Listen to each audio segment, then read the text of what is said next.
Let's do it. I do Underdog, and I like to do a couple bets on here. Um, and I think I have a parlay, and I do deep parlays. Some people laugh at it, but man, I love doing deep parlays. They pay a lot, and they're fun. They're just simply fun. The main ones that I did was Tampa Bay, Carolina Panthers. I have I have one Seattle and one for 49ers. The reason why I chose these two teams is because they're both competing for something, right? We got the number one seed with the Seahawks and Niners, and then we have, it's a playoff spot with the Tampa Bay Buccaneers and the Carolina Panthers. Starting with Saturday 3:30 Panthers versus Bucks, I have Bryce Young going over 197 yards. I have McMillan going over 60 yards, Mike Evans going over 51 yards, Rico Dowdle going under 55 yards, and Baker Mayfield going over 220. Bryce Young, for the last 4 games, he didn't throw under 163 yards. So I went on the over for 197 because they're playing Tampa's defense, and Tampa defense is washed. They haven't been good since Tom Brady was there. They give up everything. They seem like they're gassed. They seem like they're tired all the time. So I'm giving it to Bryce Young to sling it.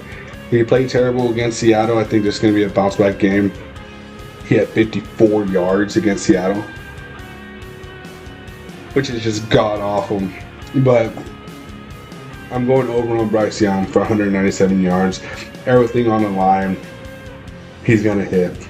And I think he's going to be throwing to McMillan, which is one of his favorite targets. Last time he played Tampa Bay, he had 10 targets for 73 yards. A lot more on the line. I think he's going to get more targets. I think he's going to get more yards, so I'm going over on the 59. Mike Evans, he's the only receiver that it actually does something on his team, besides Jigba. But I think that they're going to go to all reliable. Mike Evans has been here before. He's been under the pressure. Last time he played Carolina, he had 9 targets with 5 receptions for only 31 yards. So I'm still going higher on the 51. I think he's going to be a big role. I think he's going to be the biggest role of this entire game. And I think Tampa Bay goes where he goes. Rico Dowdle hasn't been good. He had, 3 weeks straight where he officially took Chuba Hubbard's job as RB1. And he took his job and didn't look back for about 2 to 3 weeks, and then his head kind of came back down to reality. Tampa has a good front line. I don't think their safeties and corners are particularly good, but that front 4 is really, really good and solid. Unless you're going to pass it out and do these swing passes or screens, which they give that to Hubbard, I don't see him doing that. And I have rushing yards to go under. Last time he played Tampa Bay, he had 29 yards. So give me the under on Rico Dowdle for 55. Baker Mayfield's going to sling it. He's going to sling it to Mike Evans. Baker Mayfield, I think, is also playing for his job and essentially his career and his status. He's going to want to go out with a bang. If he loses to Carolina, he knows that's going to affect his status. He's going to go out slinging. He knows, hey, if I lose, at least I'm going to throw 300 yards. Match where having the over on Evans and Baker Mayfield, I think it's going to be really good because Baker's going to sling it as much and often as he can.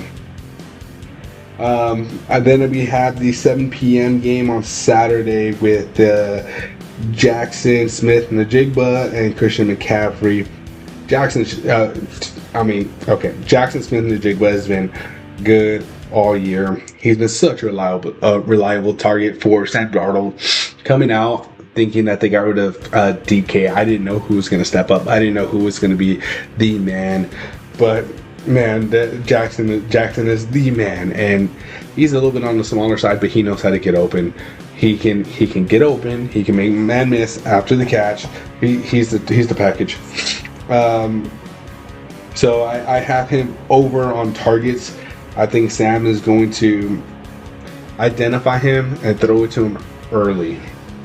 I think it's going to throw it to him early, and then the 49ers are going to kind of shut him down a little bit in the second and third quarter, and then fourth quarter, I think it's going to kind of jam free. I'm worried about it a little bit.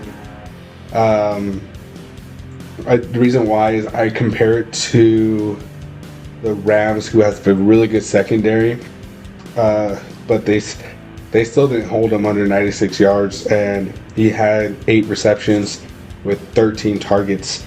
And, targets do not mean receptions, and I think just Sam's going to be throwing it to him. I think it's going to be thrown to him. I like my odds there. I have Christian McCaffrey going under on 116 yards for pass and run. I think Christian McCaffrey had a great game versus Chicago. He seemed a little bit banged up at the end of the game. I don't see the 49ers wasting Christian McCaffrey before the playoffs. I think they want Christian McCaffrey to be healthy for the playoffs. They want this first round bye. They want to win a division, but is it worth Christian McCaffrey? I don't think it is. I think you keep Christian McCaffrey healthy. You play him. If you feel like the game is slipping, you sit him, which is why I don't have Brock Purdy in. I wanted to go over on the yards, the passing yards for Brock Purdy, but I just see the 49ers. They're so fragile, and they're hurt every single year. So to go into the playoffs a little bit healthy, I think they're going to want that, and I think they're going to rest people if they feel the game slipping. If it's a close game, they're going to keep them in. But I think if they feel the game slipping and come in the third quarter, even the beginning of fourth quarter, and they're down by 10 or 13, I think they might consider, some minute restrictions. Versus if they were down by 3, maybe they're going to pick it up a little bit, see what they can do in the fourth quarter. But I really don't see them going all in for this. I think Seattle does. I think Seattle goes all in. They've been pretty much healthy all year. They're ready to go. The last one I have is Aaron Rodgers. I have Aaron Rodgers going over on 206 passing yards. He's the last. He played Baltimore, Miami, and Detroit. His lowest game was Miami, which was 224 yards. But give me the over on it because he just played Cleveland. That was 168 yards. He had no DK. He was none of his receivers were doing anything, and I think they need to get that fixed before playoffs. And I know the Ravens and Steelers are going to be fighting for that playoff spot. If I'm seeing correctly, I just want to double check that, but I think they're going to be fighting for that spot, and Aaron Rodgers is going to have to come out slinging it. And DK is coming off his suspension, so he's going to be ready to go. He's going to be a great target for Aaron Rodgers. It's going to open up the defense more. Yeah. So the Steelers are 9-7, and the Ravens are 8-8. Ravens are 1 game back, so if the Ravens win this game, they will win the tiebreaker at the end of the year to go to the playoffs. So it's a big game for the Steelers, big game for the Ravens. I think it's going to be a passing. It's going to be a passing game for Aaron Rodgers. I don't think they play this conservative. Mike Tomlin's not worried about his darn record of having a losing season, because no matter what, he's going to have a winning season. So I think Aaron Rodgers is going to sling it. I think it's another legacy game. I know we talked about legacy with Baker Mayfield. This is a legacy game for Aaron Rodgers. He needs to get in there. DK is coming back off his suspension. They want to make the playoffs. So give me Aaron over the 206 passing yards.